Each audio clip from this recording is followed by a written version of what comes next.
Omar Rahman is a fellow at the Middle East Council on Global Affairs. That is a non-profit, non-governmental policy research institution headquartered in the Qatari capital, Doha. And he joins me now live from New York. Omar, good to have you here with us on TRT World. What do you make of Hamas's offer to release 70 hostages? First of all, thank you for having me. There are obviously negotiations happening for the release of hostages that have been happening for some time, and I think we're moving past the kind of piecemeal, two hostages here, two hostages there, to a wider scale conversation of a larger release. I mean, the numbers that I've heard are potentially 100 hostages released from Hamas. I think mostly women in exchange, and they're looking for the release of 200 children who are being held in Israeli prisons, along with another 75 women. Where those conversations are going, how close they are to potentially being fulfilled, I'm not sure at this moment. So, in order for Hamas to release those hostages, Israel would have to agree to a 5-day truce. That's what Hamas is saying. Do you think this is something Netanyahu would agree to at this point? And if he does, experts would argue that would make him look very weak, and this is the last thing Netanyahu wants at this point because his approval ratings are dwindling at this point.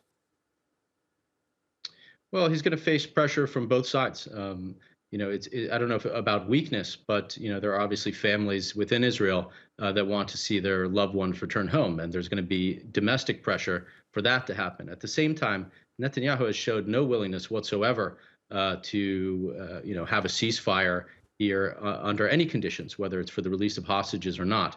So I don't know if Netanyahu is going to go down that road. He appears bent on kind of continuing a merciless attack, a merciless bombardment and ground campaign inside the Gaza Strip, which is causing a catastrophic loss of life. And I think we're really reaching a tipping point, because it's not just the bombs and the guns now that are going to be killing people. It's the starvation, the dehydration, the thirst, and the disease, which is going to run rampant because there's no medicine, no working hospitals, no running water, no toilets, no clean water. So I think we're reaching that point, and that's something else entirely.